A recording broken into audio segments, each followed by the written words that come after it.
Assalamualaikum warahmatullahi wabarakatuh.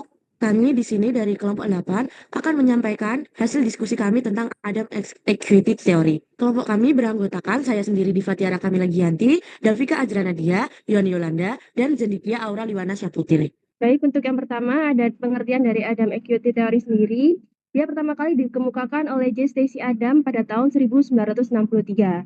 Adam Equity Theory sendiri fokus pada persepsi keadilan antara kontribusi atau input dan imbalan atau output yang diterima individu dalam organisasi.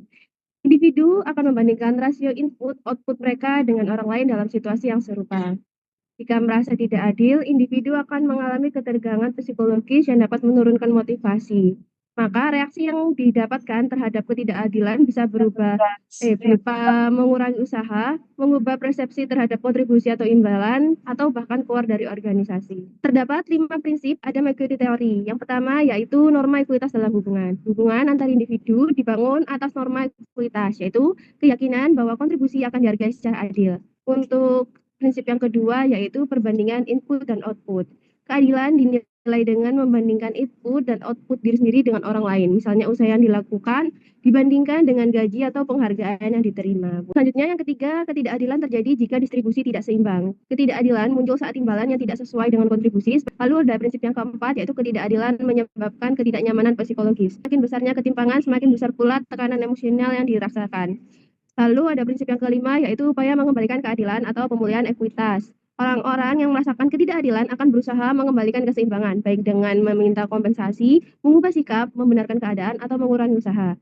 Oke, selanjutnya ada komponen utama dari Adam Equity Theory. Jadi, Adam Equity Theory ini memiliki 3 komponen utama, yaitu input, output, dan pembanding. Nah, input sendiri itu adalah segala sesuatu bentuk kontribusi yang diberikan oleh anggota kepada organisasi. Kontribusi ini bisa menjadi dasar penilaian keadilan karena akan dibandingkan dengan apa yang mereka terima. Nah, yang kedua ada output. Nah, output ini merupakan segala sesuatu bentuk hasil atau imbalan yang diterima oleh anggota organisasi sebagai balasan dari kontribusi atau input yang telah mereka berikan. Nah, yang terakhir ini ada komponen pembanding. Nah, di komponen pembanding ini, jika individu ini merasa bahwa orang lain dengan input serupa memperoleh output yang lebih besar, maka akan timbul persepsi ketidakadilan atau inequity. Nah, perbandingan ini bisa bersifat horizontal atau dengan rekan sejawat maupun vertikal dengan anggota pada tingkatan yang berbeda dalam organisasi tersebut. Selanjutnya ada equity versus inequity. Nah, equity ini terjadi ketika rasio antara input dan output itu seorang anggota organisasi ini seimbang dengan reference atau orang lain yang dianggap relevan. Nah, sedangkan inequity ini dapat muncul ketika saat rasio input atau output tidak seimbang. Nah, terjadi dua, yaitu ada under rewarded, terjadi ketika kontribusi besar namun imbalannya kecil. Nah, dua ada over rewarded. Nah, ini over rewarded ini kontribusi kecil, imbalannya besar. Pada intinya, orang akan merasa puas jika perbandingan kontribusi dan hasilnya itu sebanding dengan orang lain. Nah, kalau tidak seimbang akan muncul ketidakpuasan ataupun reaksi negatif. Selanjutnya ada ilustrasi visual perbandingan input dan output. Teori keadilan atau equity teori menggambarkan bahwa seseorang akan merasa puas jika apa yang mereka berikan atau input sebanding dengan apa yang mereka terima atau output. Bila timbangan seimbang, orang akan merasa diperlakukan secara adil. Bila timbangan miring, orang merasa dirugikan atau yang disebut under rewarded, atau justru terlalu diuntungkan yang disebut over rewarded. Jadi di sini saya akan menjelaskan mengenai dampak dari ketidakadilan. Jika seseorang itu merasa rasio input atau output mereka tidak seimbang, maka bisa saja timbul persepsi ketidakadilan.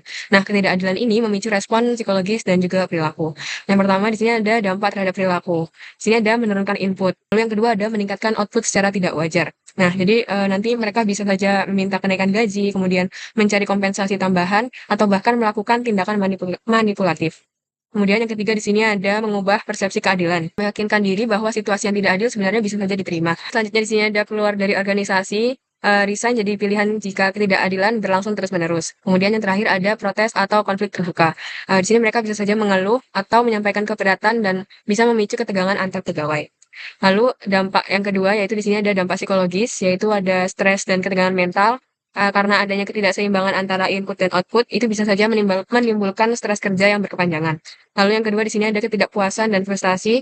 Jadi seorang pekerja bisa saja merasa diperlakukan tidak adil sehingga menurunkan motivasi dan semangat kerja. Dan yang terakhir ada rasa bersalah. Ini bisa terjadi karena jika seseorang itu merasa menerima lebih dari yang seharusnya lakukan usahanya. Untuk contoh kasus kali ini, kelompok kami mengambil dari contoh nyata yang dijelaskan dari artikel berjudul Burnout ditinjau dari persepsi dukungan organisasi pada perawat di Rumah Sakit X tahun 2024. Dalam konteks tenaga kesehatan, khususnya perawat, pada kasus kali ini, beban kerja yang berat seringkali diterima oleh para pekerja dan mereka tidak mendapatkan output yang seimbang. Hal ini terlihat nyata dalam kasus yang terjadi di beberapa rumah sakit di Indonesia, termasuk Rumah Sakit Daerah Mamasa, di mana perawat menghadapi berbagai bentuk ketidakadilan yang berdampak pada kesehatan mental, motivasi kerja, hingga pelayanan terhadap pasien. Nah, jadi bentuk ketidakadilan yang mereka terima itu ada yang pertama, gaji yang tidak sesuai dan terlambat dibayar. Lalu yang kedua ada overload pekerjaan tanpa penghargaan yang memadai dan kurangnya dukungan sosial dari atasan dan rekan kerja. Lalu yang ketiga ada kekurangan sumber daya dan beban kerja berlebih. Kemudian dari ketidakadilan tadi itu menimbulkan beberapa dampak, yaitu yang pertama adanya penurunan motivasi dan kinerja. Lalu yang kedua ada stres dan burnout, kemudian ada protes dan mogok kerja. Untuk selanjutnya, saya akan menjelaskan mengenai kelebihan dan kekurangan Adam Equality Theory. Untuk kelebihannya sendiri, yang pertama, mendorong keadilan yang dirasakan. Untuk yang kedua, meningkatkan motivasi. Yang ketiga, meningkatkan retensi dan loyalitas karyawan. Dalam hal ini, keadilan dalam penghargaan mengurangi turnover atau meningkatkan loyalitas. Kemudian yang keempat, meningkatkan hubungan antar pribadi. Berfungsi untuk mendorong kerjasama tim dan dinamika kerja yang harmonis melalui keadilan dalam sistem penghargaan.